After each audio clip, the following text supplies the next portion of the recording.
Okay,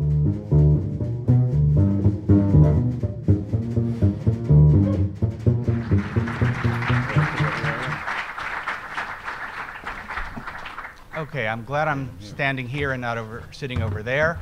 My name is Carl Goodman. I am the Executive Director of the Museum of the Moving Image, which is where you now are. And it is a great pleasure to welcome you to the museum for this New York City Mayoral Candidate Technology Forum. You've heard me say this before, but technology is not just about fancy devices and cool apps. It's about innovation, it's about the economy, it's about jobs, it's about infrastructure, it's about citizenship, it's about opportunity, and here at the museum we put that into practice. I should mention that next weekend we're hosting a Young Rewired State, New York. It's a collaboration with an organization in the UK called Rewired State. It's a 2-day, am I allowed to say hackathon, in which 50 middle and high school students from the area will create apps using open data provided by the National Security Administration. Sorry. Just wanted to see if you were listening. Provided by the City of New York. And many of you are qualified to be mentors for this event. And at the very least, I hope you will come on by during that program next weekend. And we see 50,000 middle and high school students a year where they learn about technology, sometimes without even knowing it, through our tours, workshops, and courses. The museum is very happy to be donating its space to this worthy event. And I apologize right now.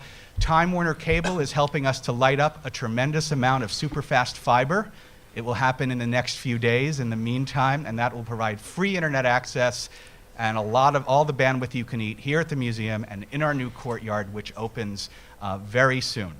So please come back and sip from our straw. In the meantime, it is my great pleasure to welcome the dynamic founder of the Coalition for Queens and the hosts, which are the hosts of tonight's event, Juke Sue.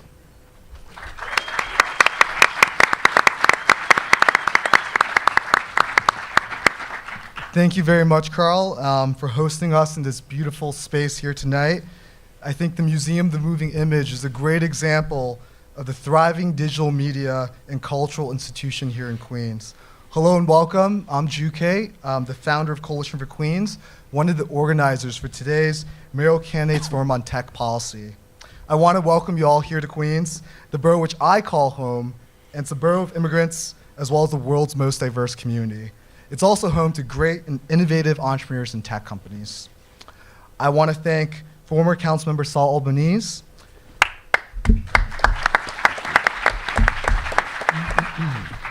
former Bronx Borough President Adolfo Carrión Jr., former U.S. Congressman Anthony Weiner, for participating in tonight's event.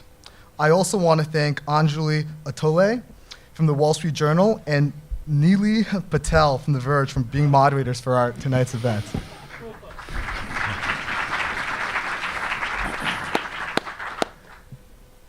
Tonight's live streaming is provided by the Internet Society New York chapter. The video is being live streamed on the Verge's website and will also be available on Coalition for Queens' website. Those for you in the audience and viewing online can join our conversation by using the hashtag NYC Tech Forum. And you can also tweet at the participants tonight, which is on your programs in front of you. Now, Coalition for Queens, we foster the tech entrepreneurial ecosystem in Queens. And we do this by working with tech companies and entrepreneurs to create events, working with community groups and elected officials on policy and tech advocacy, as well as increasing educational opportunities to make Queens a leading innovation hub and help increase economic opportunity here throughout New York. The New York tech community is growing very rapidly and providing an economic boom to our city. The tech industry affects all sectors, and New York City is now number 2 in the United States in terms of tech companies and venture capital funding. There are currently over 900 tech companies in New York hiring now. New York is already the center of finance, fashion, media, advertising, and real estate. And as tech grows, it will strengthen these established sectors and increase innovation for New York's future. This growth is happening all across New York City, and we've experienced this great growth in Queens here as well. And there are great innovative tech companies here such as Songza, Shapeways, Aereo, and Uber with offices here. The future is bright for tech here in Queens and New York City. Cornell NYC Tech is building a campus on neighboring Roosevelt Island that's estimated to create up to 120,000 tech jobs, with much of this to affect Queens in the future, to affect New York City, and it will be an important topic for the next mayor. Now, my organization has been working to grow the ecosystem here, and we're very excited to host this event here tonight because the policies of the next mayor will greatly affect the development of tech here in Queens, as well as across New York with our friends, neighbors, and colleagues in the Brooklyn, the Bronx, and New York City as a whole. And tonight would not be possible without our great partner organizations that are working with us on this. In the audience, we're joined by tech organizations such as the New York Tech Meetup, which has grown to over 30,000 members from across New York City. Others such as the Brooklyn Tech Meetup, Startup Box South Bronx, Dream It Ventures, as well as General Assembly, which in the past 2 years has expanded New York's brand of tech and education to campuses across New York. In addition to startup companies, industry is also represented tonight by the Partnership for New York City, which is a network of New York City's top business leaders dedicated to maintaining New York as the world's leader in innovation, commerce, and finance. As a policy forum, we also have thought leaders on these topics, such as Code for America and the Brooklyn Law Incubator and Policy Clinic. We're also joined by the future political leaders of the city, with the officers and members of the Queens County Young Democrats, the Manhattan Young Democrats, and the Brooklyn Young Democrats. We're lucky to have such a wide range of groups that have come together here for this event. All of these groups are interested, like us, to help grow this community. And I think this diverse collection of organizations really highlights the importance of these tech issues facing our community here in Queens and for New York City. So please give a round of applause to our partner organizations.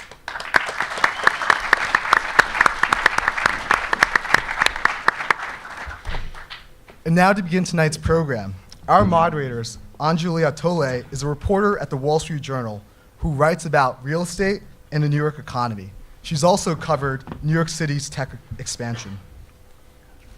Nilay Patel is the managing editor of The Verge, where he draws upon his background as a lawyer to report and explain complex legal situations in everyday terminology, a niche that's led Say Media naming Nilay as one of the 10 voices that matter in tech journalism. He's appeared on CNN, NPR, and other leading media outlets, and also co-hosts the award-winning Vergecast with fellow editors Josh Topolsky and Paul Miller. Thank you, Anjali and Nilay, and please take it away. And I also want to recognize Comptroller John Liu, who's joined us here for the event tonight as well. Please give him a round of applause. You can just call me whatever you want. It's cool. So first of all, Anjali and I were talking backstage. I think it's very remarkable that we're here having a debate on tech policy in the city. It showcases how much the city is changing and how important it is. So I just want to go over the format really quickly. We're going to give each of the candidates a 3-minute introductory statement. And then we're going to transition into some broader topics, and we have obviously a big stack of questions here.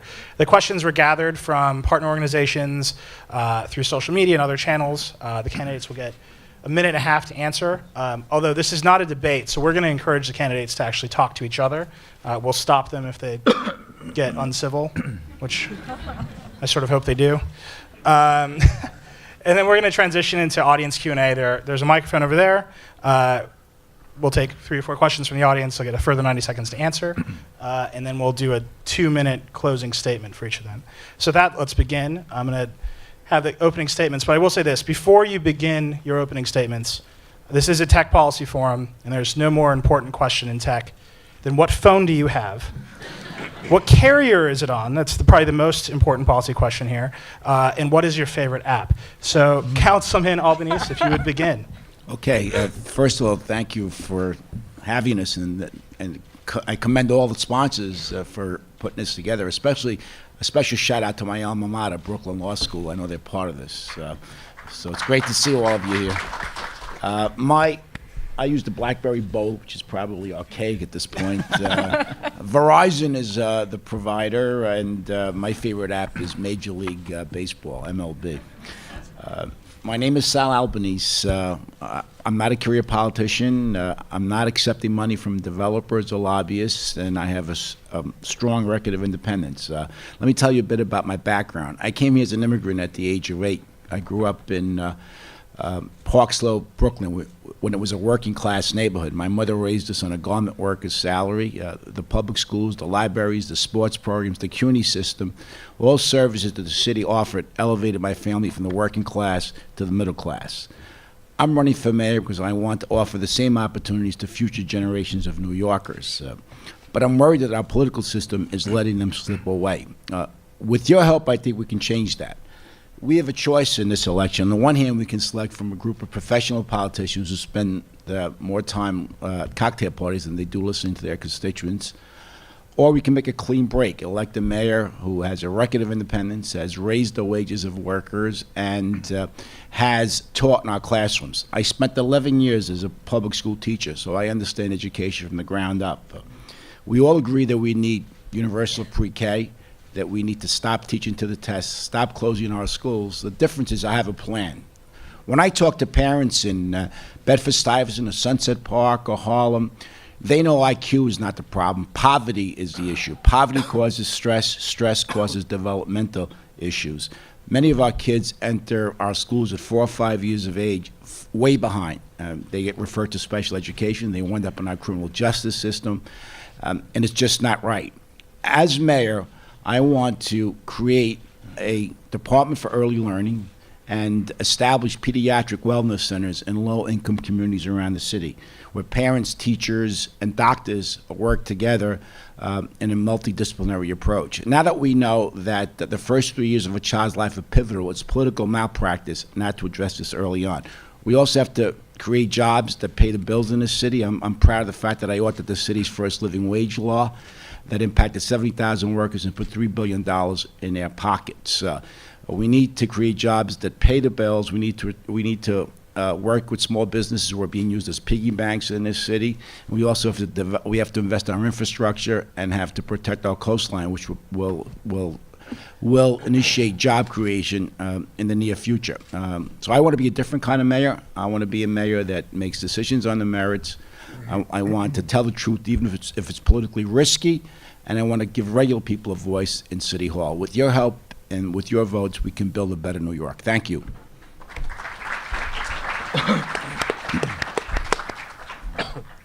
Ready for me? Yep, go ahead. My name is Adolfo Carrión. Thank you for this opportunity. I have an iPhone, and Those are going to be the most controversial answer. yes, I know, and the service is Verizon. I'm delighted to be here, and I want to thank the organizers of this important conversation. I think this is as fundamental as air and water for us going into the future. In order for New York City to remain globally competitive, nationally competitive, on the cutting edge of economies around the world, we're going to have to lay down an infrastructure that allows tech to take place here like no other place in the world. We need to ensure that we make the transition, just like we went from agriculture to an industrial society, a largely agricultural society to a largely industrial society. The next big jump for us, especially as a city, is to go from finance, insurance, and real estate, fire, to freight. Finance, real estate, and information technology. We need to ensure that the government is an open government, that it connects the citizenry, that it is user-friendly to the citizenry, user-friendly to the businesses that we are trying to attract, to ensure that we attract investment in the tech sector, which is the next wave of global growth. We're going to need to ensure that we lay down the basic infrastructure for this to happen. That's going to require independent leadership.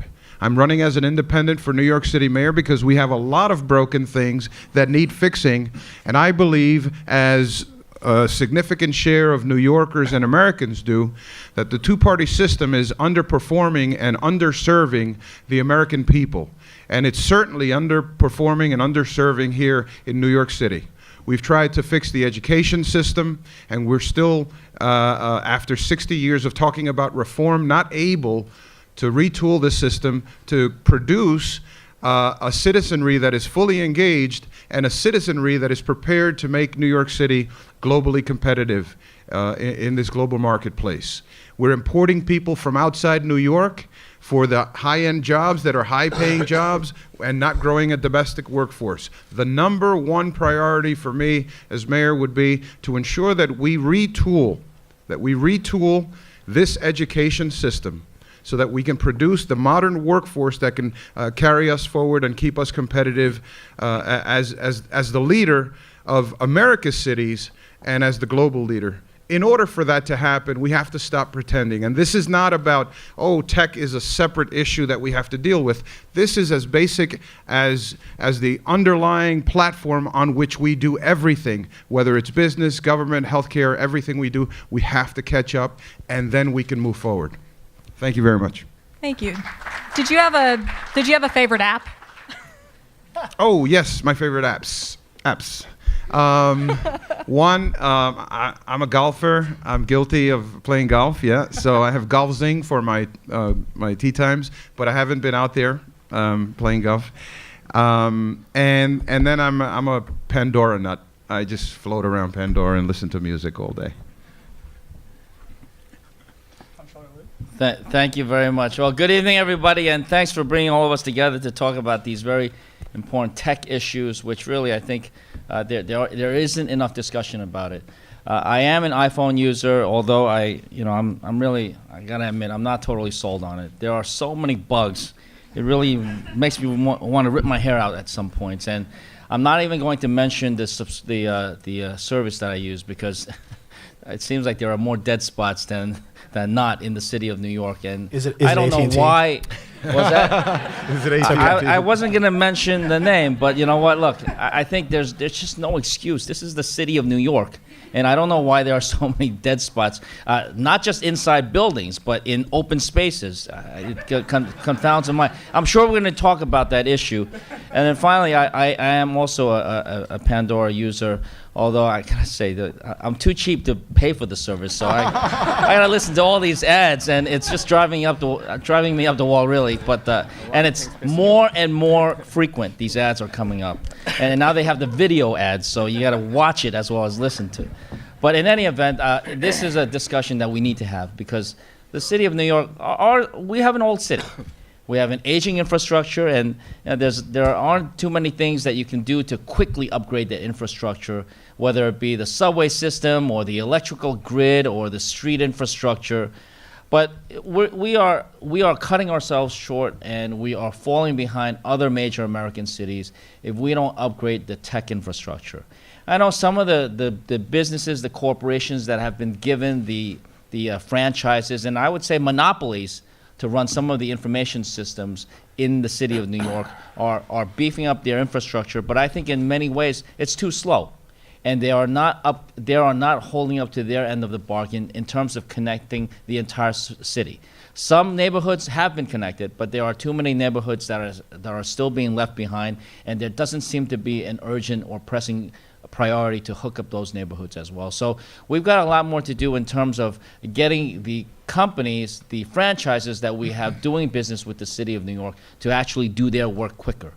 On a more global basis, the city of New York itself, government in general, can use technology more effectively to do a better job of governing people. Now, as comptroller, I'm very proud of the innovations that my office has put forth, particularly with regard to the application of new technologies.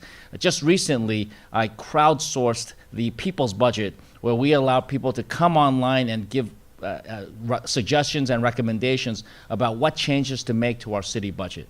We also have unprecedented levels of transparency. I want to recognize Andrew Roche, who gave my office a great deal of guidance on this measure to basically put our checkbook, the city's checkbook, your checkbook, online, so anybody in the public could see every expenditure, who's making the expenditures, for what reason, when. You can sort, you can download, you can search.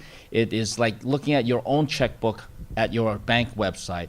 And we recently put this open source with the expectation that other cities and states will borrow our software that we paid to develop, but knowing that when they develop and improve upon this software, that we can then borrow the software back through the open source code. So there are lots of exciting opportunities that we have to further enhance city life as well as city government by the use of greater technology. I look forward to this very discussion that we're having tonight. Thank you, Comptroller Liu. Thank you. My name is Anthony Weiner. They finally found a way to make me sit at debates. They just don't give me enough cord to stand up. Drat. I don't have enough cord to do really much of anything here. So my name's Anthony Weiner. I'm running for mayor. I have 2 Campbell soup cans with a string attached that goes to an IBM Selectric 3 typewriter, or as some of us call it, a BlackBerry. But I also have an iPhone, since I sometimes actually need to do something with my devices. I want to tell you, it's great to be at this candidate forum. A lot of us go to a lot of these candidate forums, and we sometimes get criticized for being on our BlackBerries or on our iPhones during the debate. Here, it's cool, so we're going to all be doing it. Richard Florida wrote this transformative book called Rise of the Creative Class, where he tried to understand why some cities go through rises and then drops, and some cities seem to have a way of weathering the storms from generation to generation and still being a place that people want to come to. It's in the DNA of those cities. And New York City is such a city that, almost in spite of ourselves, because of the waves of immigration, because there's always new people coming here, we find a way to be rejuvenated. And not far from here, 50 or 60 years ago, lining the East River were breweries. We were the brewery capital of the world. Well, we're not anymore, and probably if you sat on that waterfront 60 years ago, you said we were always going to be the place where you're going to want to brew beer. It's probably the same way for the tech industry, that we might not have anticipated 10 or 15 years ago that we would be a second tech capital in the country, but here we are. And it's because we've always been a magnet for the middle class and people who are striving to make it there. But we're losing that mojo a little bit, because if you think about the 3 legs of the middle class aspirational stool, being able to find an affordable place to live, having a decent quality public education, not exceptional, but a decent one, and having a decent shot at a good job with benefits, all 3 of those things are getting harder and harder to find. And I think that this election is about how we make sure that that middle class and people striving to make it have a shot in this city. We've been eliminating, despite the fact that we've gained about 10,000 tech jobs, we've been eliminating, frankly, the middle class jobs that are the backbone of our economy, and we've been backfilling them with a lot of low-wage restaurant jobs and tourism jobs, admittedly more of them.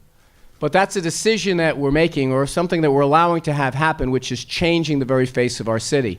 It's putting an enormous amount of economic strain on our city, and also it's making us less likely to be able to compete in the future. We want to have fancy apps. We want to have fancy products being produced. We want to have high-rise apartments being built. But if there's not going to be anyone who can afford to live in them, we're going to become a city like Monaco. And so that's why I'm in this race, and that's why I'm talking about the ideas that I have.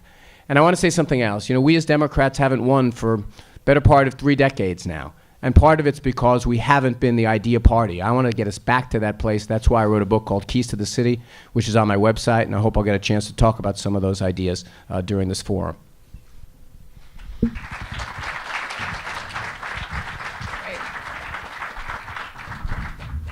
get started on the questions. The first topic is the tech industry in New York City.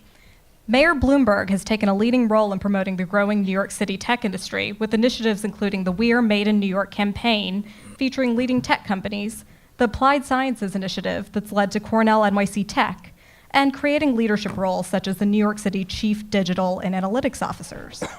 As mayor, what specifically would you do to continue the expansion of tech in New York City?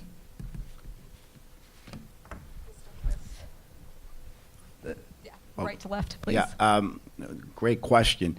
There's no doubt the mayor has done a great job in this area, particularly with the Roosevelt Island project. I think it's a boon for the city. I was at a tech day on the pier a couple of weeks ago on the west side, and it was amazing to see literally hundreds of companies, young startups. So it's clear that we have really now come into our own, and the mayor deserves credit for that, and I want to build on it as the next mayor. For example, I want to create a deputy mayor's position for technology. I think it's so important to the city that we have someone who's in charge of making sure that we grow this particular industry. My Economic Development Agency is going to work with startups around the city to provide tax breaks for them if we need to keep them here. At the same time, I want to work with the community colleges to train folks for this new industry, because there are thousands of jobs out there, and I'm willing to train them, pay for the training, have the city pay for the training, and have these companies hire these folks once they get out. That's a commitment that they have to make. And we also have to provide space for them, and affordable housing is essential. I talk to a lot of young people out there who want to stay in the city, but we need to build more affordable housing, and I've got a plan to do that. And we have to make sure that every single, the entire city has broadband. I mean, every home should be broadband access, every business, our trains and our buses. It's essential if we truly want to be a global city, and I think we can build on the great things that are happening going forward. As Adolfo pointed out, this is a tremendous opportunity for the city to diversify our economy, and we're going to compete with Silicon Valley, no doubt about it. Mr. Carrión? Yes. Well, you know, I think that we clearly face a pivotal moment for our city and our future, and the mayor has advanced our sort of argument in this marketplace and saying New York is a good place to come to do this. But what we know, the dirty little secret, is that while we want to be that place, we don't have the broadband capacity, the infrastructure. We have too many dark spots. Our buildings are not wired properly. We have a franchise agreement with two monopolistic players that are controlling access to this marketplace and not allowing more competition.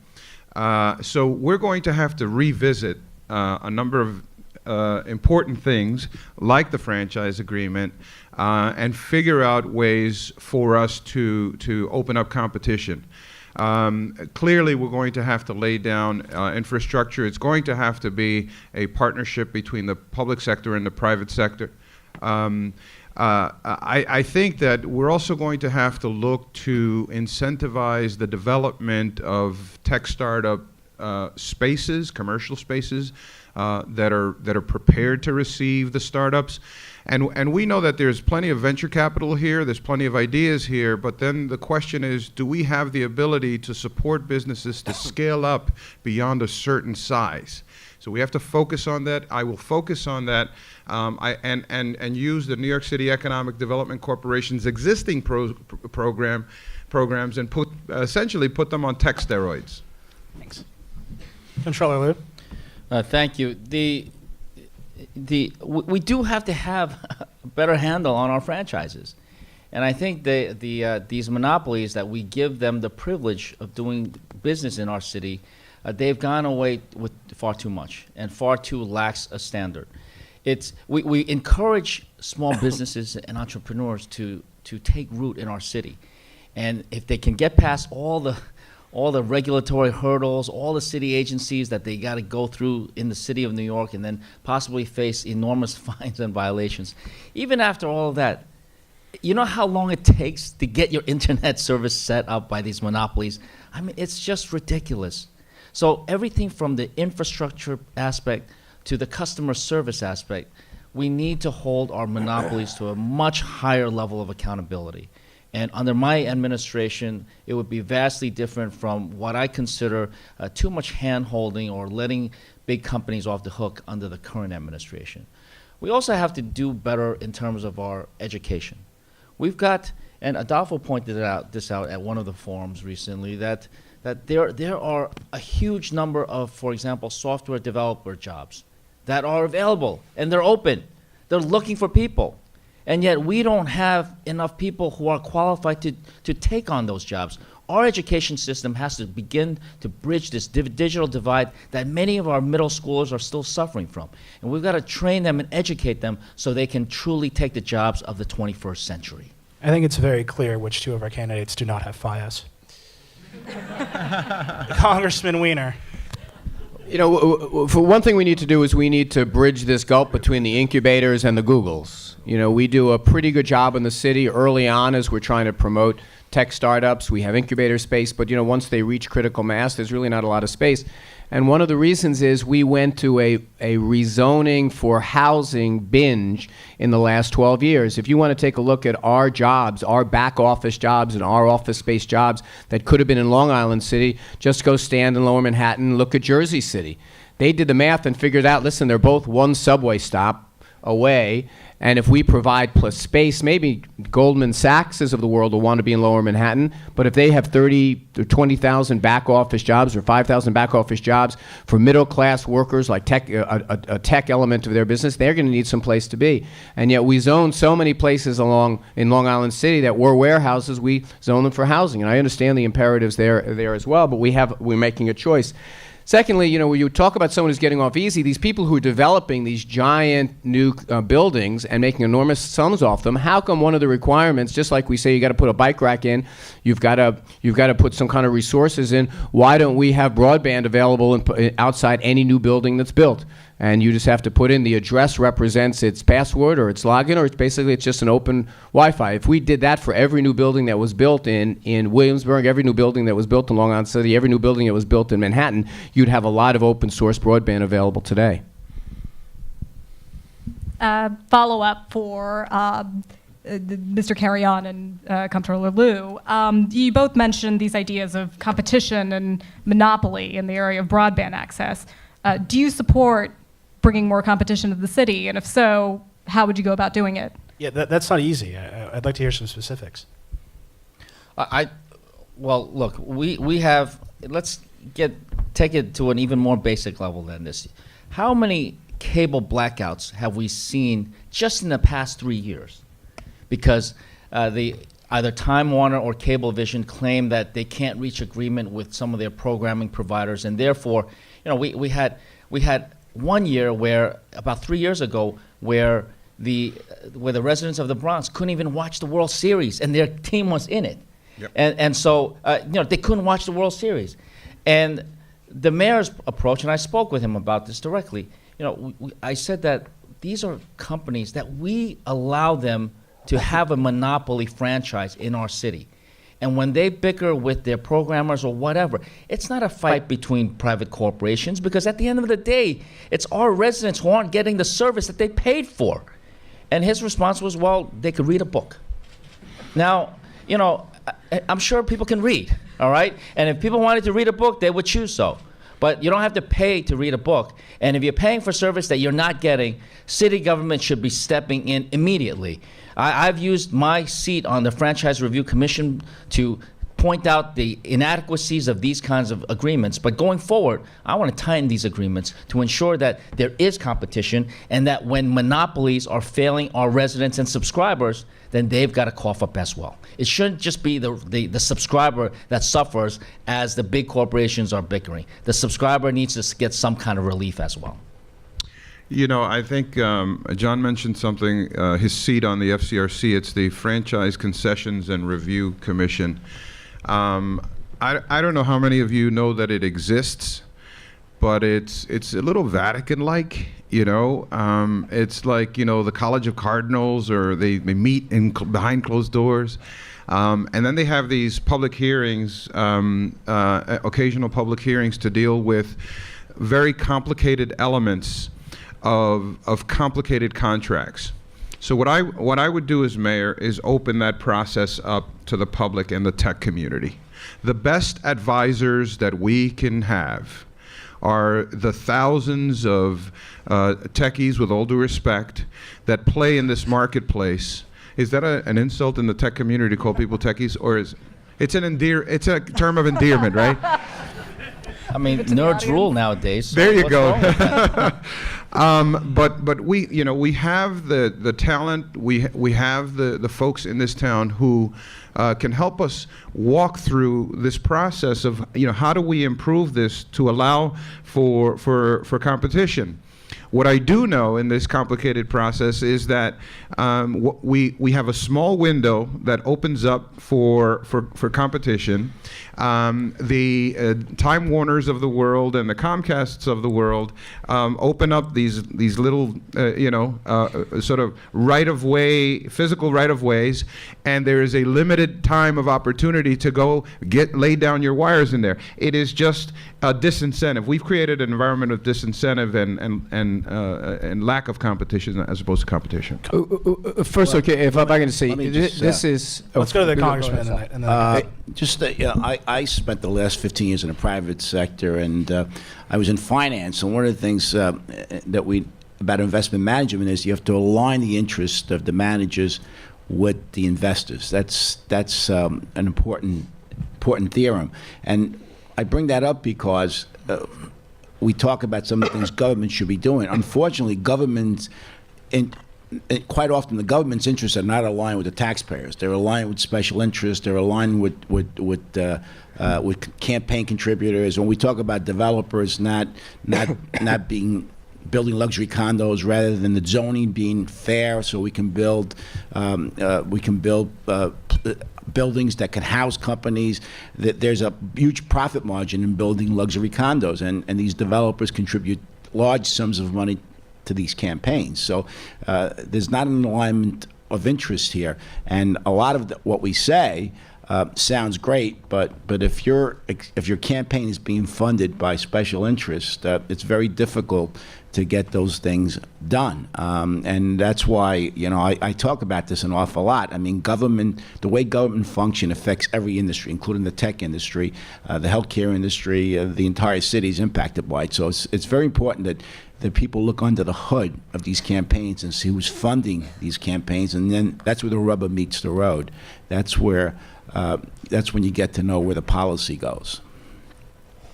do you have an answer, Congressman? I just think the conversation about competition is a little bit simplistic. There's a reason the barriers to entry of laying down coaxial cable in an entire city or laying down telephone lines in an entire city are enormous.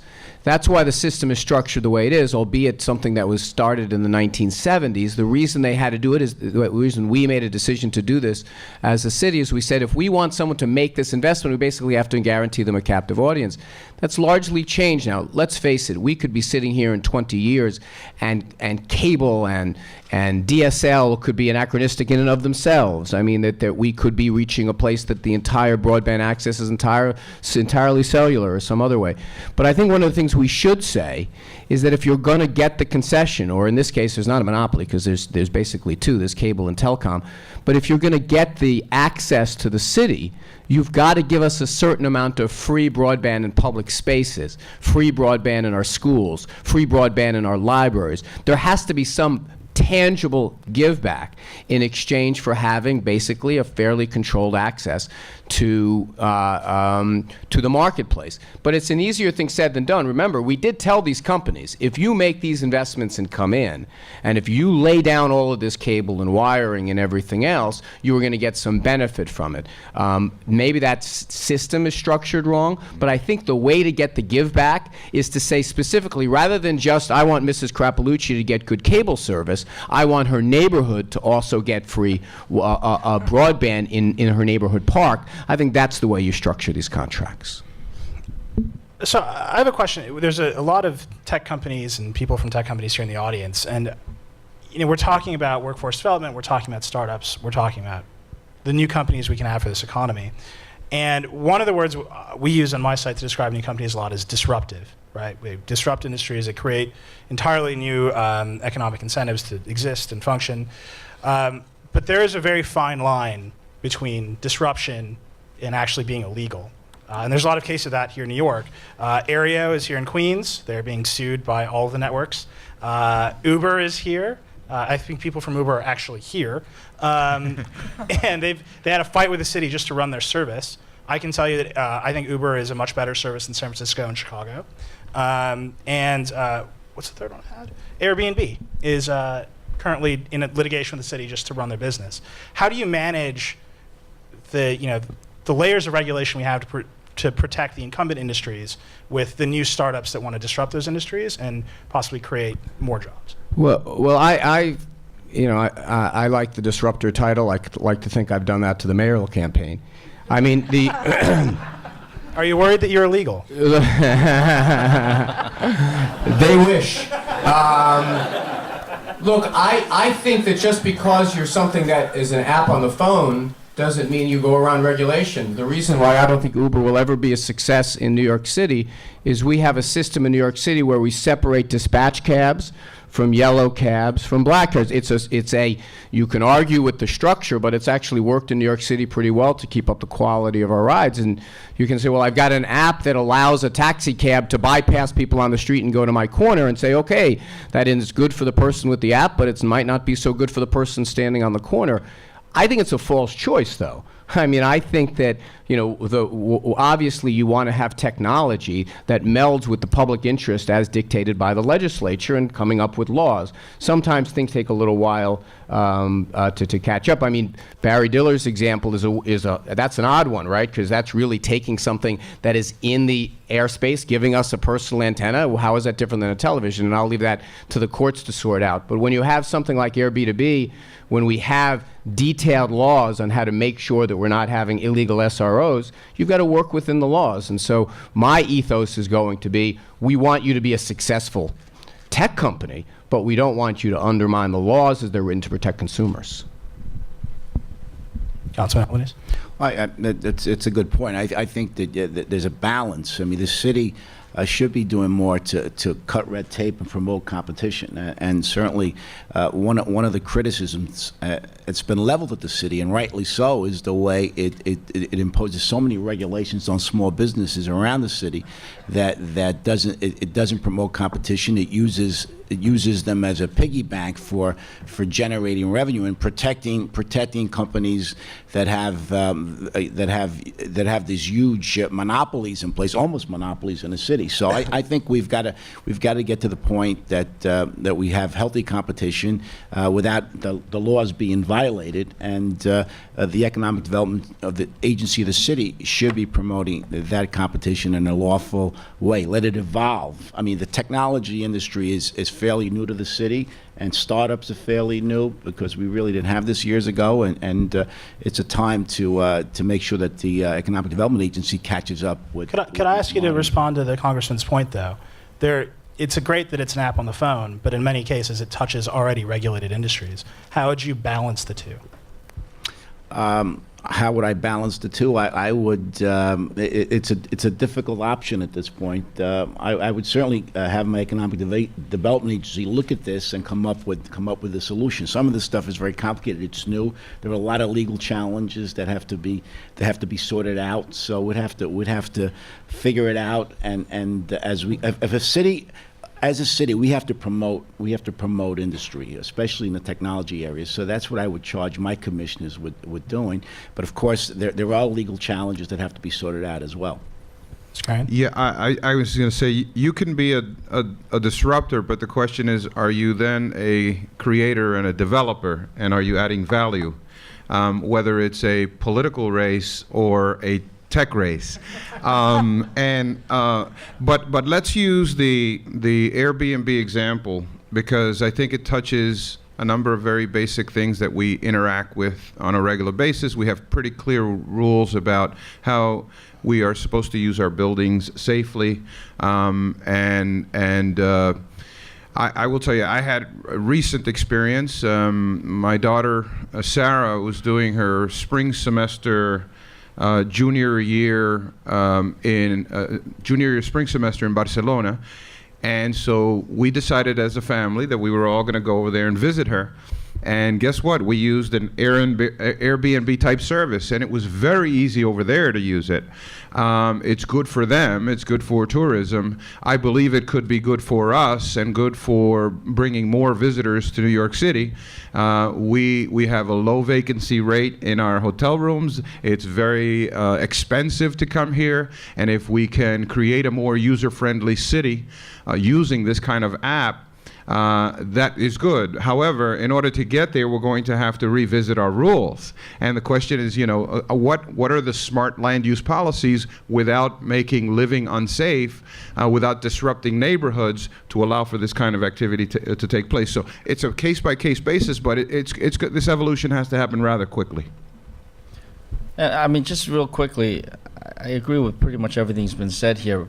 But the idea is if you're making a profit and your business model is based on some innovation that you've come up with, then that's great.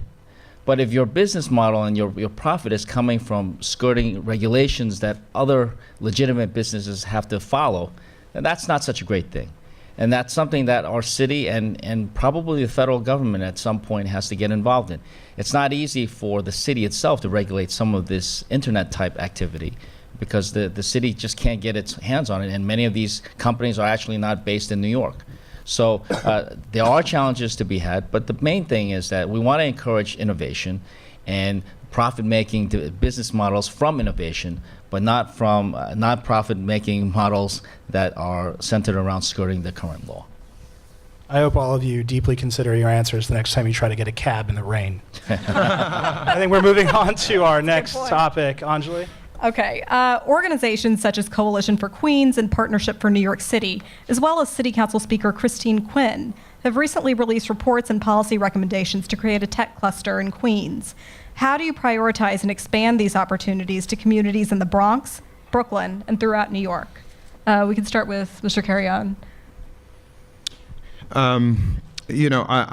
I go back to a few months ago, I think it was September of 2012, where the mayor and the speaker, to her credit, announced a series of initiatives that would allow for government to be sort of in the service of this industry and to begin to open up opportunity. Have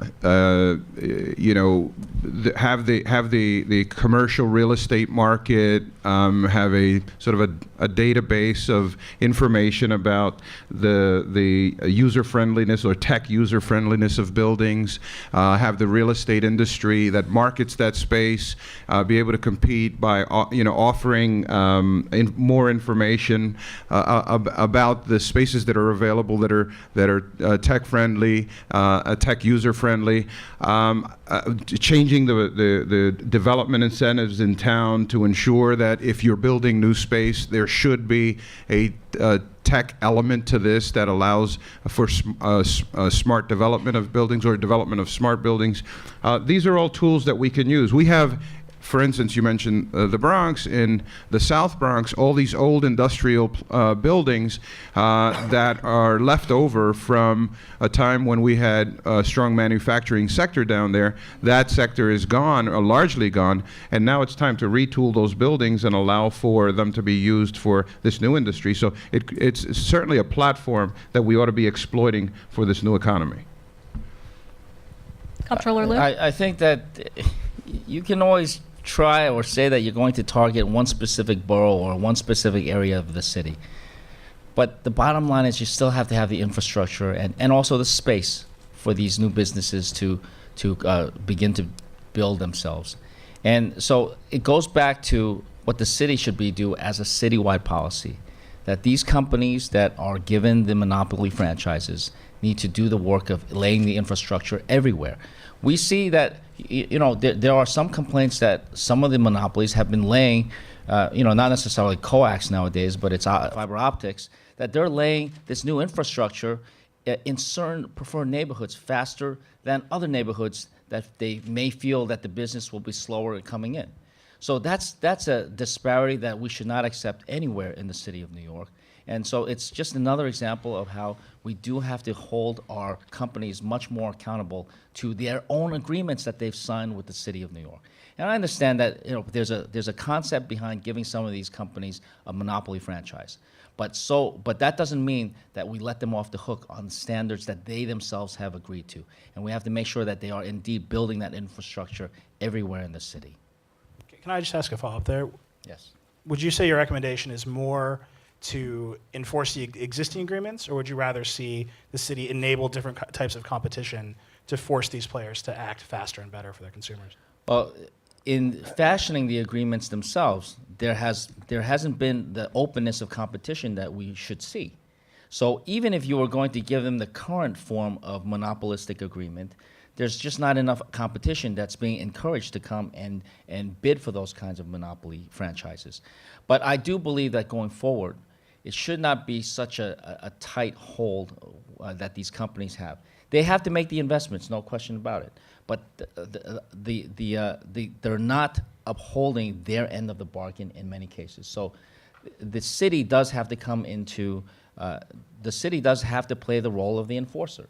And if the monopoly, or if the monopoly franchises are not adhering to the agreements that they themselves signed on to, then we've got to either penalize them or we've got to figure out a way to change the agreements going forward. And I do believe that the marketplace nowadays is different, so that we should not be using the same kinds of agreements that we've been using 20, 30 years ago. Congressman, I see you shaking your head over there. No, it's just it's a little bit of a, I mean, to be honest with you, 10 years, I doubt Verizon or Cablevision to be providing our internet service. I just think the evolution is going somewhere else. The problem with the competition theory is if Cablevision tomorrow, you say, okay, you lost your franchise. You know what you got to do then?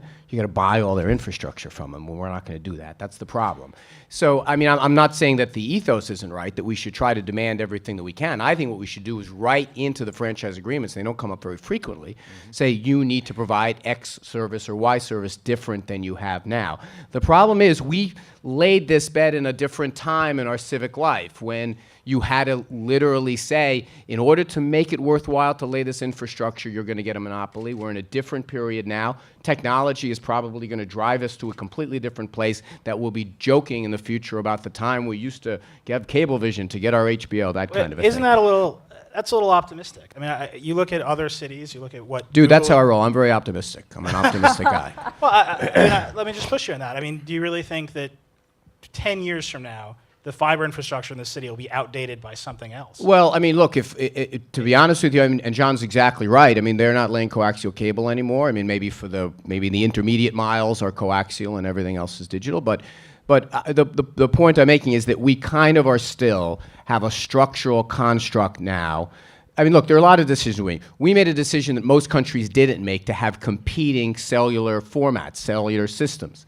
And because we have this idea of American competition is going to get us better service, you travel just about anywhere else in the world where they have one format, and the service is a lot better. Everyone shares that format and competes on the devices they have, not on the service and how few dead spots they have. That was a mistake we made, I think, structurally. But now we've been dealt that hand, and some things are going to have to change going forward evolutionarily. I'm just saying we can have a conversation about how you improve cable service in New York City. I just think that in a fairly short order, it's going to be bypassed by technology. But if I could take a stab at your original question, which I think is a good one, about how we make sure that we have in places all around the city, I think what we've got to visualize ourselves as mayors and as governors of the city, we need to create landing strips. We have to kind of see businesses of all different types. We don't know what they're going to be, hovering around, figuring out where they're going to land. And we have to make smooth landing strips in many places we can. That means having infrastructure, where we're having zoning that makes sense, so that we're not all housing in a neighborhood, that someone has a place to have a business. That we have housing policies that if someone wants to have a business there, their workers have a place that they can afford to go. We have an education system that doesn't say we're going to make you a coder, but we say we're going to have good math teachers so that we have people that have the foundations to be able to become good coders.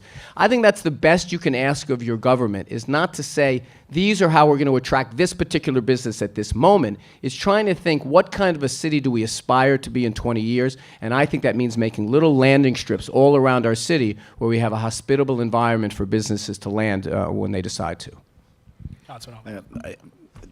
it's quite clear what we need to do to expand the technology businesses in the city. We have to provide broadband all over the city of New York. We need to bold public-private partnerships so that every single neighborhood, every single building has access to broadband. And the other thing that we need to do is, Anthony just pointed it out, our education system. We don't have enough science and math teachers that are trained, that are going into education. Many of our math and science teachers in our New York City public schools are not certified in math and science. They're just taking a couple of courses and they become math and science teachers. So what I want to do is provide incentives, monetary incentives, to get people with science and math backgrounds to teach in our schools so that our kids can be properly tutored in this important area as we develop this great technology business. And we're just, right now, we're not preparing our kids. It's essential that we provide the incentives because, unfortunately, you make a lot more money in the private sector if you have a science and math background. So teaching is a rewarding business, and if we provide the incentives for folks to teach in all of our schools with that background, that would be very, very helpful. We're having a very, very difficult time attracting teachers with the proper skills in that area. So that's a really good segue into our next topic area, which is actually STEM education. And there is actually a lot of difficulty right now finding, hiring, and retaining computer science teachers in our schools. And the core problem is basically that there's no official computer science license. Currently, right now it falls under the math department, which is good and bad, and you can have philosophical arguments about that somewhere else. But as mayor, each of you will have control over the public school system. And I just want to ask kind of yes or no, and then a bigger question. Yes or no, would you commit to pulling out the computer science teaching and making that a separate license in a separate department? And second, bigger question, what steps would you take to increase the quality of STEM education at school? So yes or no, would you pull out the computer science, and then what steps? Absolutely, absolutely. And as I said, I already have a proposal in place to attract math and science teachers and people with technology backgrounds by providing incentives for the financial incentives for them to come in and teach our young people in the city. But as I said earlier, we also have to address what I mentioned before. Many of our young people in poor communities of the city come in so far behind that they never catch up. All the research is clear now that the first 3 years of a child's life are pivotal, and poverty has an adverse impact on them. So that's the elephant in the room that we have to address, and I believe we can do it with pediatric wellness centers. I visited the Harlem Children's Zone a couple of months ago and visited their baby college, which they start working with parents and children as soon as the children are born, and those kids do very, very well tracking them. The average middle-class kid recognizes about 40,000 words. Hears about 40,000 words at the age of 3 or 4. A youngster from a poor community recognizes about 10,000 words. That's a huge gap that we need to address, along with the things I said later on that we need to work on with science and math. But those skills are essential. That development is essential, and we need to invest early on. And it's also going to save us an awful lot of money because special education is very expensive, and criminal justice is also very expensive. So early intervention is pivotal. Comptroller Liu, I'd like to just try to skip around here. Sure. Yes or no to committing to pulling out I'm computer not science? sure about the separate designation. First of all, I have nothing against math. All right, I have a degree in mathematical physics, so I actually like math. But we have to understand, and my approach is that we're not necessarily using these computer science teachers or math teachers designated as teaching computer science just to teach kids to become computer experts. We should be starting kids at the earliest grade level. So, in some cases, it's not even necessarily true that a math teacher is necessary. The technology should be integrated in every form of instruction in the classrooms in our schools. And that starts at an early age. You don't necessarily have to have a computer science certification to teach 7-year-olds how to use a computer. Similarly, in the middle school years, you're not teaching them how to use the computers as much as you're teaching them how to learn with the use of computers. So it's not so segregated that, as saying that we need to have a separate certification or designation of a profession or a grade of teacher to be able to instruct in these matters. Of course, if you get into some of the more specialized high schools, where you might have a school that is more intent on computer science education and training them for a profession in computer science. At that point, I think that it would make more sense to have teachers that specialize in teaching computer science. But for the vast majority of the school system, I'm not sure that that's actually necessary. Sure. Mr. Carrión? You know, I think what we need to do, and I don't know if it's a yes or no answer on the sort of designating computer science as a separate certifiable, teaching category, if you will. But I believe what we need to do, and I presented this idea the other day at a forum, is create a growth industries partnership with the schools so that growth industries are and will be always changing. Right now, the sort of the underlying infrastructure for every industry, healthcare, higher education, finance, insurance, real estate, the sciences in general, obviously, all the tech relationship with all those growth industries have to be infused into our education experience. So having these growth industries partnering with our school system, I think, is the key. And doing it from the ground up all the way through to our city university system, and let the City University of New York be that machine that we need to generate the kind of talent to fill the classrooms to prepare the kids for a modern economy. Congressman? No.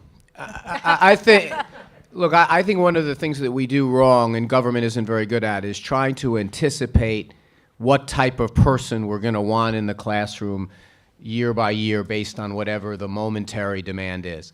I think we've got to have our school system get back to the basics, focus on math, focus on science, focus on those types of things. That's where the standard should be set. And then we want to swing the doors to the schools wide open thereafter. We want to find people with interesting backgrounds that might have a non-traditional background, might be a theoretical person, try to attract them into the classroom. We have to be careful. Sometimes what we do with these licensing requirements is we put barriers to people getting in for not good reason. I mean, I think we want to have an inviting culture in our schools. And I think John's right. I mean, it's something you're probably more likely to do at a high school setting and maybe even a specialized high school setting. I don't think that our problem is that we don't put enough that we don't have enough of a definition of what we're looking for. I think the problem is it's not an inviting enough experience right now to be a teacher. When you see every day the mayor of the city of New York haranguing teachers and taking away the creativity from the classroom, it's no wonder that someone might not want to get into that field. Ideally, what you have is people who are successful in different walks of life who want to share their experiences with students in the classroom. But what we should be trying to do at the Department of Education, and my chancellor will be trying to do, is say, listen, we need a rock-solid mathematics foundation. That's harder and harder to find. A rock-solid science foundation that has science labs. We should have a Kindle in every backpack, not 40 pounds of books. This is the way that I think that you create a foundation, but not necessarily having a distinct designation for a particular profession. Let me ask a question about that Kindle in every backpack. Because this goes to something I think I've heard you guys talk about before. Kindles are made by one company, right? And they restrict the books that you can put on the Kindle to distribution from one company. You guys have talked a lot about modernizing the city government, about digitizing the government. I think there's even been some exposure of projects gone amok, right? We try to digitize the government. You try to create new systems, and they go completely off the rails. How would you prevent, when you start to say, we're going to start to use technology to make education better, to make the city better, we're going to put a Kindle in every backpack, how do you prevent these project vendors from going completely off the rails and going over budget when you can only get the Kindle from one company?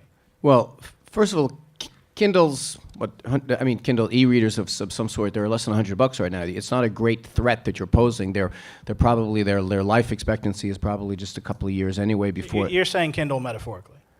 Oh yes, I'm not endorsing any product. Yes, I'm saying Kindle. I'm saying Kindle metaphorically, but the point is, right now we have old textbooks. We have classroom assignments being handed out on carbon paper. Anyone know what a mimeograph machine is? So you have, oh, the smell. You have, we have, and by the way, I dispute your premise. We've not done anything to digitize the city budget. We've got a lot of things out there in PDF form. You really want to mix things up? Start digitizing it. Let people crowdsource it. Let people make commentary in the margins. When I was working on the healthcare bill, I posted this idea for a single-payer healthcare plan with this service called Mixed Ink, which let as many people as want to come in and make comments and change the document. If you really want to change things, don't put the budget online. You digitize it in the truest sense of the word so that we can really crowdsource it. But the idea that we're going to be beholden to technology, you think we're not beholden to textbook vendors today? We sure as heck are. I'm asking if you're essentially trading one devil for another. Who's going to build these systems for you? Comptroller Liu, I know you focused on city time at one point, which was a project that ran out of control. How would you make sure that doesn't happen again? No, that's a great question. Look, believe it or not, what happened with city time and too many of these tech projects is not the technology involved. It's the way these contracts were structured in the first place. In the case of city time, it was originally a project that had a $63 million budget and had a specific deliverable based on a certain time. But a year or two into that project, the consultants were somehow able to persuade City Hall to change it to essentially a time and expense budget, meaning that the consultants they charge by the hour. And guess what happens when consultants get to charge by the hour? They like to spend more hours on it. And so you have the double whammy of extreme cost overruns and time delays, which is exactly what happened to city time. It's also what's happening right now to the emergency call system, the 911 system, which unfortunately has been in the headlines too often these last couple of weeks, where we have seen significant system crashes and a significant number of crashes on a system that could mean life or death for New Yorkers. So it's a matter of how you structure these contracts going forward. I would not allow these kinds of contracts to be on a time and expense basis. They should be on fixed deliverables on a set time frame. And another thing I would not do that this administration has done is they would hire consultants to oversee other consultants. At some point, the administration, the city agency, has to be responsible for the oversight, for the management of these projects. So there are a lot of things that should have been done differently, and under my administration will be done differently. But it doesn't actually have that much to do with technology itself. It has to do with simple, basic, sound business practices. Thank you. Mr. Carrión?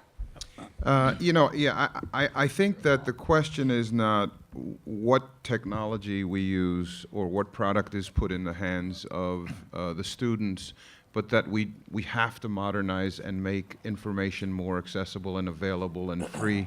And what unfortunately we've done is we've tethered our education system to old practices that are keeping us from moving forward.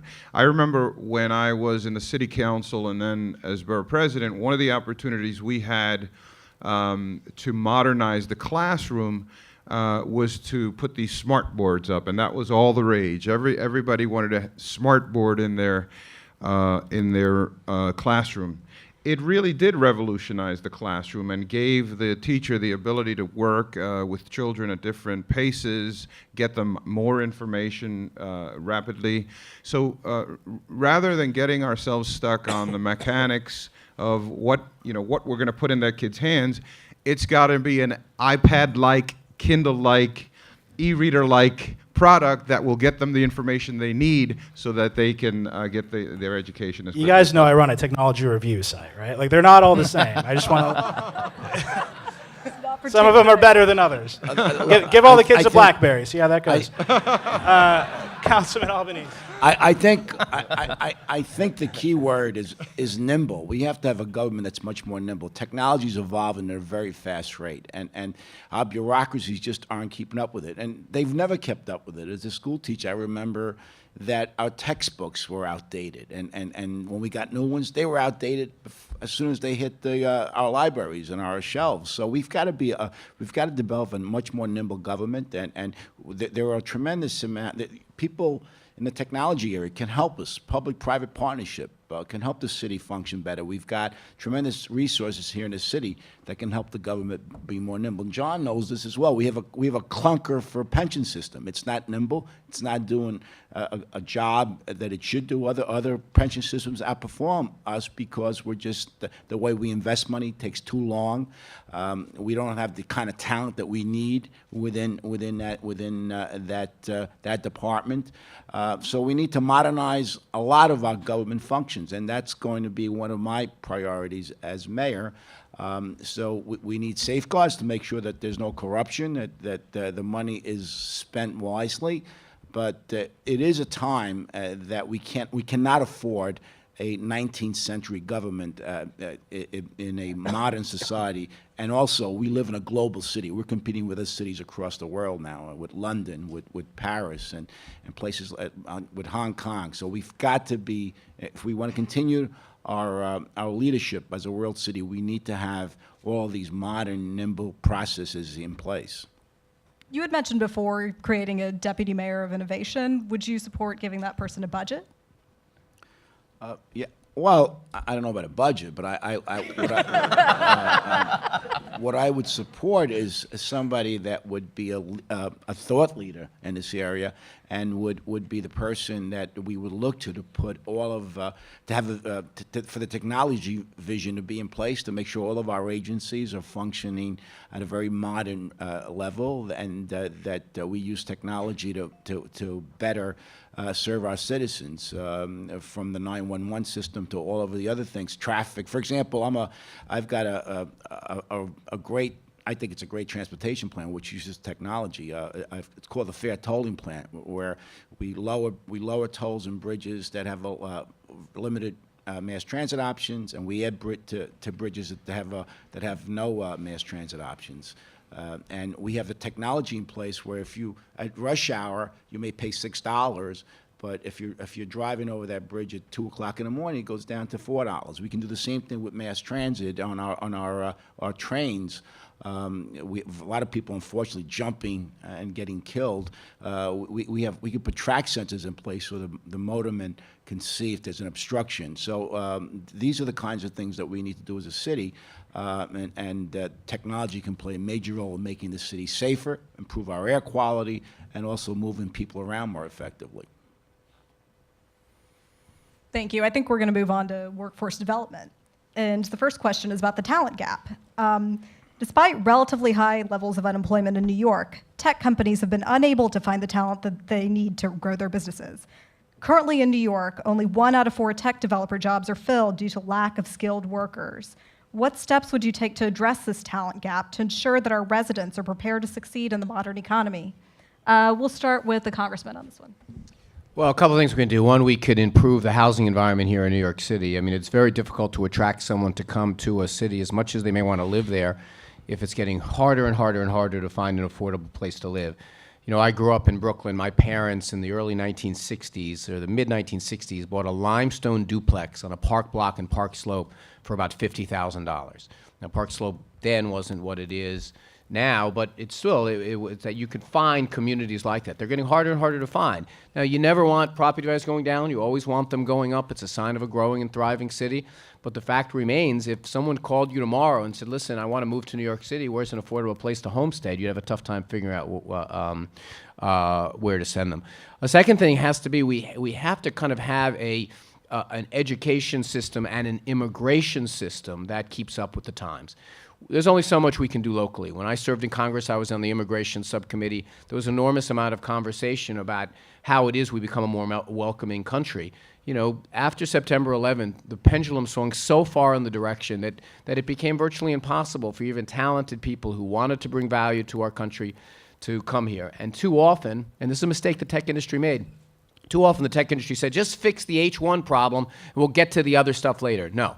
Everyone should be in this together. We should all jump together. If we have a broken immigration system, we should try to fix it all at once. Finally, Congress is doing that, and I hope that our Senator, Chuck Schumer, is taking a lead on it, is successful. But ultimately, if you have a place to live and open doors to the city like we'd like to have and open doors to the country, we're going to have a lot of those problems solved, I think.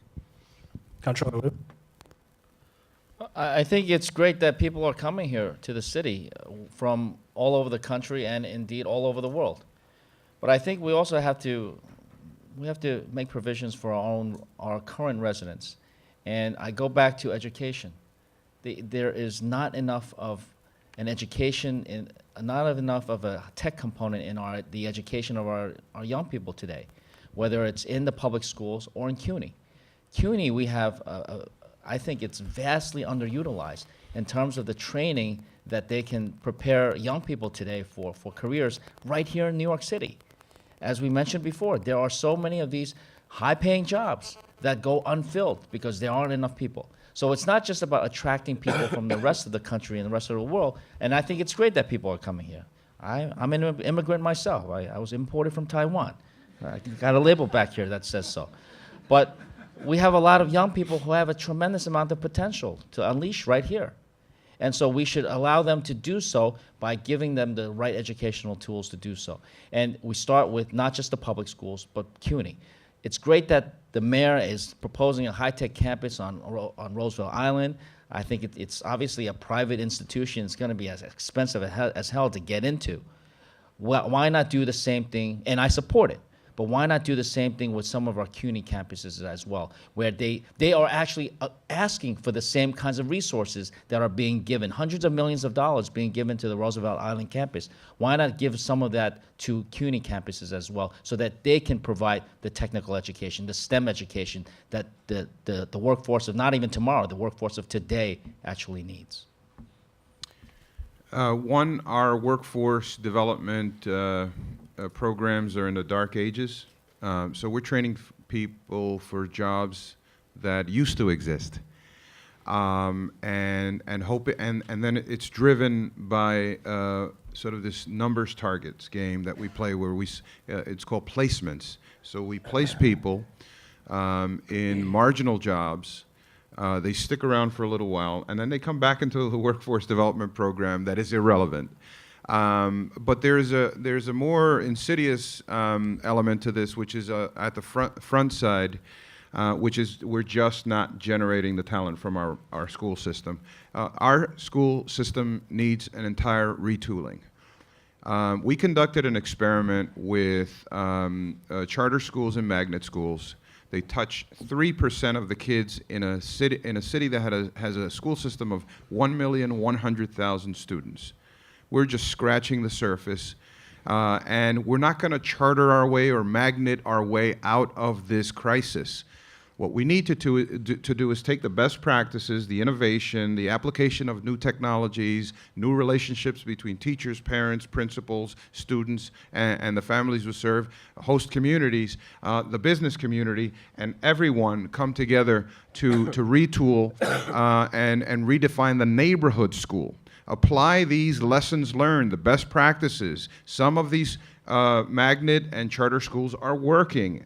Some of them are stellar. Some of them are mediocre. We need to take the best practices and apply them and create world-class schools that are putting out the kind of workforce that we need so that we don't have to have this backward system of workforce development.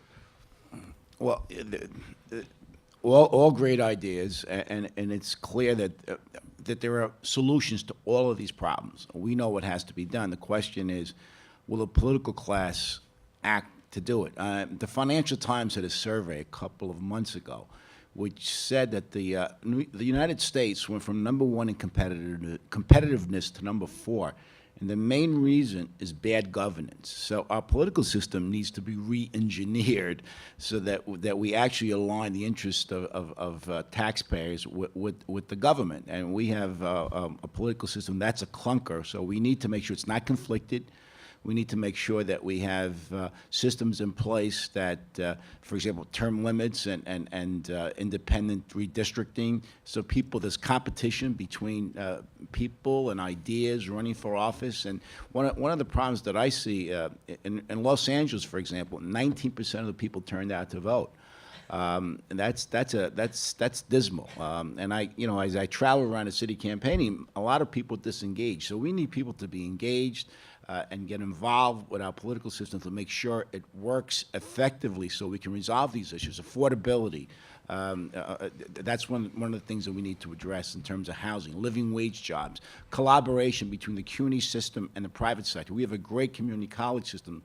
Those community colleges working together with the private, with government and the private sector can really train folks, and we don't have that collaboration. Under my administration, I'm going to bring those entities together because we have the ability to train folks, and we've got the institutions in place, like the CUNY system. We've spoken a bit about affordable housing. A big issue for tech companies with employees in the 6 to 60 employee range is finding affordable office space. What policies would you support that would cater to their needs? We can start with Mr. Albanese. Office space. Could you repeat that? No. Oh, yeah. I'm sorry. So big issue for tech companies with employees in the 6 to 60 the range is finding affordable office space.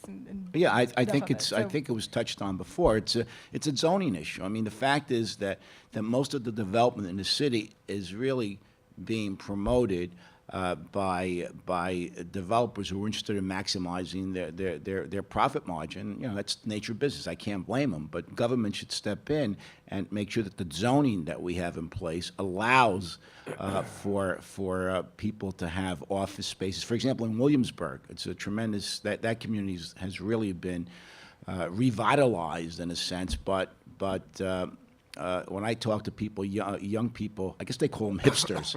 I'm a little dated. They tell me that they would love to have their startups in Williamsburg, but they have to go to Soho, they have to go into Manhattan because it's not zoned for office space. So under my administration, I would sit down with the City Planning Commission and develop a zoning plan that would enhance office space, especially for startups. And I would also provide some free space for startups. City buildings, we give them a discount. As I said, we have a huge opportunity here. I wish you were all on that pier with me a couple of weeks ago, and it was just incredible, the number of startups. I was amazed. So we've got to make sure that we provide the office space for them and provide the incentives for them to grow their companies by providing office space is one of the areas that we have to look at, and that's very expensive in this city, but government can make a major difference there. Before we move on, let me just try to make this question a little bit more real. I work for a startup. We're growing really fast. And as most people here who work for startups know, is that if you're successful, you do grow very fast. And you often outgrow your office space very, very quickly. But in New York City, you tend to sign very long leases, which means that to grow, you're faced with a huge administrative overhead, just trying to leave one office and go to a more appropriate one. So if you could, and as you guys go on with your answers, if you could address some specifics on how you'd fix that sort of problem. I think that, again, here's a clear example of the land use policy, the development incentives that we fashion, the incentive programs to encourage new businesses in growth industries, to continue to invest in our city are sort of stuck. We're still stuck in the old frame of the standard office with lots of employees behind desks, each with a private office. The buildings are built out that way. The leases are structured that way.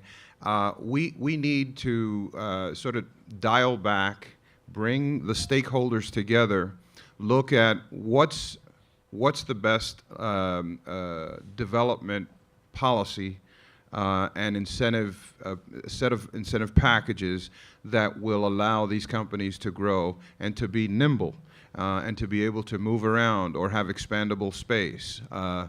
And also we're going to have to look at those old structures that can be reused and retooled. I mean, I was just walking through the Chelsea market today, And you look at how this building has outfitted itself and morphed over time. It's taken a lot of push, a lot of political push, and there's some people that left skin on the table on that one. But they're allowing these companies to continue to expand and grow. So whether it's tax incentives, whether it's encouraging the new geographic locations for these companies to locate. But the real estate industry, the Real Estate Board of New York types are going to have to be at the table to partner with us on that. Sure. Comptroller Liu? Yeah, I'm not sure that this is a problem for any fast-growing company, tech or non-tech. And finding space in the city of New York is not the easiest thing to do, especially when in this particular sector, you're not just looking for space, you're also looking for the technology infrastructure. So I don't know if there's any magic solution. I think it's actually a mixed blessing that you can't find enough space to grow into.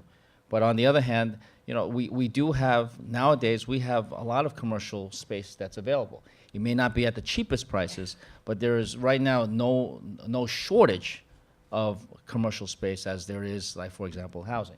So that's something that we can figure out what kinds of city policies can be enacted, but this is not necessarily a problem that's unique to the tech sector. I wish I had a better answer for you, and I wish I knew of an office space that you can move into. I wish you did too. With a good price. Let me know if anybody knows. I apologize. I have to get to another commitment. I've been trying to let them know that I'm going to be late, and this freaking text message does not. They show you the bar. It's almost there, and it just doesn't go through. So I've got to get going. Thank you very much for having me. Thank you very much. Thank you. I'll see you guys at the next one. Congressman? Yeah, John's right. Your problem is there's nothing government can do about it. It's a function of the imbalance of supply and demand. There are very few office space available, so they can say we want a 2-year lease or a 5-year lease, and here are the conditions. I gave a speech, I think it was in 2008, where I compared long before this tech explosion, comparing the fate of Long Island City to Jersey City. And I pointed to the policies that Jersey City had put into place. At the same time we were rezoning and building a lot of Long Island City out for housing. I took a look at what Jersey City was doing and why they were getting so much of our back office space. And it was basically a couple of things. One, their incentives were clear and stated. It was not like we do things, which is, oh, you threatened to leave, let's figure out a way to keep you there. They had a clear path. Second, they made some smart zoning decisions. One of the things that we have to keep in mind about zoning is that our landscape can't be all one thing. It can't be all housing or all manufacturing. It should be a little bit of everything. It can't be white rice. It has to be pad thai. That's my zoning policy. It comes down to, I'm on this diet now where I'm trying to live on a food stamp budget, and so everything is food in my head right now. But one of the things that we have to do is not just think about zoning in today's dynamic. We have to think of what kind of city we want to be. So maybe that means reserving some spaces for light manufacturing. And I made the beer reference earlier about the large breweries. Well, lo and behold, when Brooklyn Brewery wanted to move some of its activities from Utica, move them to Brooklyn, it was really difficult to find space for them. So we have to try to think about zoning as laying a tapestry for where we want businesses to come in and land. And sometimes that means resisting the temptation of the moment to build more condos and saying we're going to leave that space for moderate rate office space. So I think we're going to move on to our last topic area, which is open government and accountability. And actually, after this, we're going to do the Q&A from the audience. I believe the microphone's over there, so if you want to ask a question, go stand by it and wait patiently. Well, why don't we do that Why don't we first? go straight to Because Q&A? You want to go straight to Q&A? Everybody's tight. I mean, we yeah. love you guys, but let's get to them. All right, we'll go. Get over there. I was gonna, I don't want to be here. I don't know if I'm going to have time. Can we keep it in here? I do. Hello? Hi, I'm Dr. Ron with Neighbor Squad. There was a lot of talk about broadband earlier. I think it's naive to think that you're going to get tough with these cable companies. As a country, because of the policies of Comcast and Time Warner, we've gone from being #1 in the world for broadband to well over 20 countries ahead of us. The places where I have seen success is not getting tough with the cable companies, but bypassing them. Places like Lafayette, Louisiana, Chattanooga, Tennessee, who've done municipal broadband, and a little city in Oregon called Sandy that has utilized a new technology to thread fiber optic cable through the sewer system. So the city controlled the right-of-way to the sewer system, which enabled them to negotiate a deal with a company that came up with the financing for it and enabled them to negotiate a buyback after 10 years. So they didn't have to pay to put it in, and they gave themselves a way to buy it back after 10 years. We're So really what- tight. Can we get to the question? So the question is, what is your position on municipal broadband versus thinking you're going to be tougher with Time Warner when no one else in this country is able to do it? I think it's a great idea. I would support municipal broadband, and I think it's a way to get leverage over these companies. That and I agree with you. If you can't coax them into it or give them, give them sweeteners, you've got to really play hardball with them. Municipal broadband could be the way to go as a tool for getting them to do what's supposed to be done in terms of expanding broadband throughout the city. I think they have to be part of the solution, and we have to figure out how to get there. But I think there has to be an overarching public commitment to invest in the infrastructure. We own the rights of way, and that's a pretty tough legal position of advantage to be in. So we can use that position of advantage to our benefit. There are a lot of smart people that need to be brought around the table to address this, but you're right, we can't be held hostage by these guys anymore. We don't need sewers. I mean, we have all kinds of rights of way of our own. We have street lights on every corner. That's not the problem. The problem is financing. Right. For all the good experience we've had in small towns, there have been some bad experiences in big cities like Philadelphia. I'm open to the idea. I like mine better, which is we take the assets that we're in big control of, meaning real estate. We have an infrastructure of controlling where people can build and what they can do. I think we need to add as a requirement, you got to have some kind of leaky Wi-Fi, some kind of leaky broadband outside your building. I don't think that's an unreasonable thing to ask in this era of skyrocketing prices. And it's also something else. They're building the resources for inside those buildings. I see no reason why they can't do it so that we have access outside those buildings. Okay, next question. Can you please identify who you are and who you're with? Just a quick point. If you want to leave during the Q&A, you can do so through the back entrance, back exit, rather. Next. I know the microphones are here. Hi, I'm Rachel. I had a question. Several of you had mentioned briefly earlier comments in regards to how you would incorporate technology in the school, either in regards to bringing broadband in or Kindles in every backpack. One of the things that's been brought up in the news recently, both in the White House as well as in several newspapers, is the importance of bringing broadband into the schools, and several schools have been shown in how they've had both positive and negative experiences with those attempts. One of the most negative being a school spending a great deal of money on getting students to have tablets where textbooks were downloaded on, and then no one was able to use them at home. In neighborhoods where they don't have broadband at home, how would you make sure that that's not replicated where we have such large, unwieldy government and a history of not necessarily successful negotiations? Well, it's obviously you've got to have a government that looks forward. We need to plan properly. I mean, it doesn't make any sense to give people tablets and then they can't use them at home. So somebody screwed up big time there. The key is to have, as I said, a government that is nimble, that understands policy, Department of Education that will plan properly. I mean, the city has a bad track record when it comes to planning. We saw it with Hurricane Sandy. We had warnings 10 years prior to that storm that just hit us, and nothing was done. No plans were discussed to protect our infrastructure, our power grid. So unfortunately, we have a reactive government. We've got to get proactive, and that's one of the things I talk about all the time. We want to make sure that the city, we plan for the city for the next 100 years, not the next 5 or 10 years. We tend to be crisis-oriented. We got to look ahead and plan so things like this do not happen. Mr. Carrión? The commitment has to be to universal access. You can't give half a tool to a community.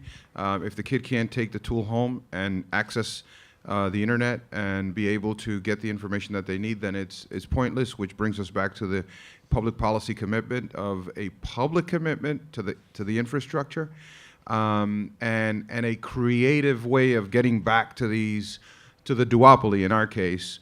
But this is true all across the country. But there's got to be a serious public commitment to create access, full access in every single community. And we have a special imperative in poor communities that are marginalized as it is. No. Just because you don't have access at home doesn't mean you should try to not have the best possible services you can in schools. Yeah, we got to close the digital divide. Nothing does that more than having your 6-year-old come home and say, "Ma, how come I don't have Wi-Fi here?" And that person calls their congressman or calls their state senator and says, "Well, I don't have Wi-Fi here." But yeah, we should make the schools exceptional places. We should make the schools where their technology that these students have access to. It is a false choice to say that, yes, you've got the digital divide, therefore we shouldn't give them a Kindle in every backpack. We should give them a Kindle in every backpack. Every school should have them, not just the fancy schools. And yes, we want to close the digital divide as well. We want to have universal Wi-Fi, but I think it's a false choice to say that we can either do one or the other. We've got to start in our schools. That's where they're spending 8 hours a day. They're getting 2 hot meals. It's the safest environment they're in, and it should be the area that they have technology that's the best in the world. Sure. I think we're going to do one more question and allow our candidates their closing statements. So go ahead, and I would just ask you to go right to the question. Good evening. My name is Land Grant. I'm with This Week in NYC 3DP. It's a true name, honest. You've mentioned a couple of times clusters here in the city, like fashion or media. We happen to believe that because we've got Shapeways and MakerBot in this town already, that this is a perfect opportunity for a new cluster in 3D printing. Would the panel like to discuss how you as mayor might support such an initiative? Let's start with the congressman. I only understood like every third word. Like you, you had me lost at land grant. I think generally speaking, we want to have. Here's what I think government should be doing: is not trying to pick winners and losers, but trying to set an environment that new technologies can come and thrive, that we create an energy here in New York City that is welcoming to creative people. We create an environment that people can afford to live here, that they get good education. But in terms of the things you said, I don't have specific. Mr. Land Grant, you lost me on the third or fourth word as well. No, I think it's about creating a fertile environment. Clustering is great because it creates the critical mass and the trading of ideas and creative environments. Wherever we can do that, we ought to encourage it. But at the end of the day, I agree with Anthony that it's not about picking winners and losers, but creating a fertile environment that invites investment. That's what we ought to be about. That's why people come here, and that's the way I would approach that challenge. I agree with everything that's been said, and we have to get away from crony capitalism, where basically the same entities receive all of the city's largesse. We've got to set ground rules that allows competition to thrive and allows creativity to take hold, and that's what city government can do. That's what the federal government can do. Sometimes it's not being done well. As was pointed out by a number of speakers, that we don't have an atmosphere, an environment where competition thrives and creativity develops. So we need to move in that direction. Are any of the MakerBot people here? Can you guys show them the MakerBot? It's very cool. 3D printing is You can make a gun. It's very interesting. What is it called? MakerBot. It's true. I'm not kidding. MakerBot? MakerBot in Shapeways. It sounds like a beer they serve in a Williamsburg bar. MakerBot. Probably, at this point, it probably is. I think we're going to go to closing statements. I think we'll start at the end with the congressman since we started over here this time. Well, thank you very much. This is really enjoyable. There are a lot of things about running for mayor that are remarkable, and one of it is you get a little taste of everything, and this has been a very interesting conversation. And frankly, rooms like this are a part of my vision of what New York City should be, a place that regenerates itself, that it's always a DNA of evolution, and trying to think about how you create an environment in New York City that makes that happen.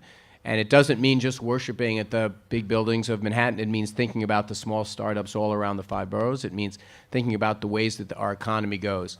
And I firmly believe that this campaign has to be about how we make sure that that middle-class aspirational life, whether it be small businesses that want to start to become big ones, or whether it be just individual families who come here for a better life, that we have that ladder of economic opportunity that has always been the bellwether of New York City.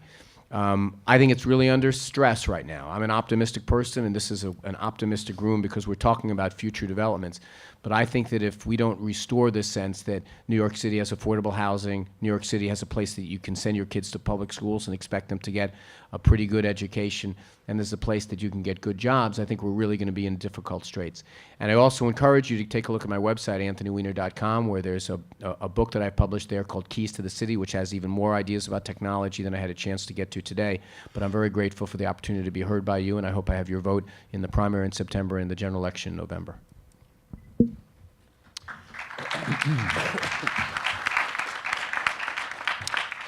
Thank you for this opportunity, and thank you all for sticking around long enough to hear what we had to say.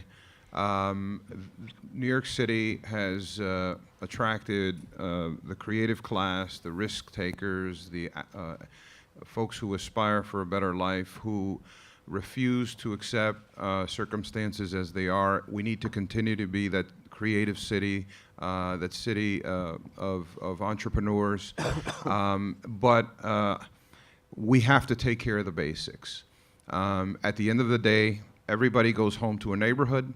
Everybody needs to rely on a public school system that will prepare the next generation, their children and other people's children, to participate in this democracy and be owners of this franchise, and to ensure that we build the kind of workforce that will keep us competitive and fertile and ready for the next revolution. In order for that to happen, you have to have leadership in City Hall that is independent, that is not beholden to special interests, but is beholden to the people's interests. That's why after almost 20 years as a Democrat, I left the Democratic Party, I became an independent. I think that the parties have this gridlock, created this gridlock environment, and not allowing the kinds of reform that create those fertile environments for this democracy to thrive, and for our form of our capitalist system to thrive. I am running as an independent. It will be a 3-way race. I'm on the November ballot. You will have a choice, a real choice in Adolfo, Carrión. I look forward to being your mayor. Thank you for this opportunity. Thank you again for inviting me tonight. This has been a stimulating conversation. Let me be clear about one thing. You hear a lot of rhetoric about all the ideas we're going to put into place. But if you get elected, in favors all over town, none of those ideas will become reality. That's why I'm running. I don't just want the job. I want to build a smarter, fairer, and safer city. If you believe that every child in this city deserves a world-class education, if you believe that no one who works full-time should be mired in poverty, and if you believe that a thriving economy is a sustainable economy, then I need your help. I've taught in our city's classrooms, so I have a plan to fix our schools. I've raised the wages of workers and have a plan to do it again. I come from the private sector, and I have a plan to make New York City the best place to start a business.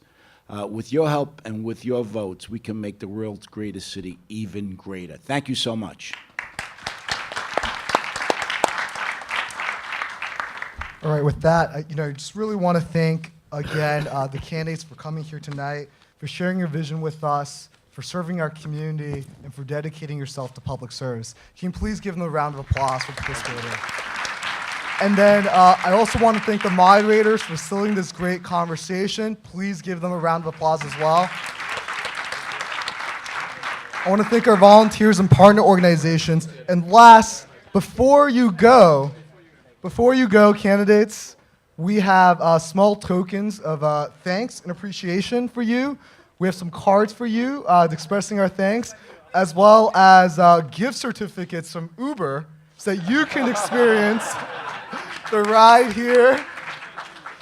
And last, we also have products, 3D printed products from Shapeways, who are based here in the Lion City. So you can check out the innovation that's happening here. Thank you for coming to Queens. We hope you come back and visit, and come back and check out the great tech companies and entrepreneurs that are here. Thank you very much.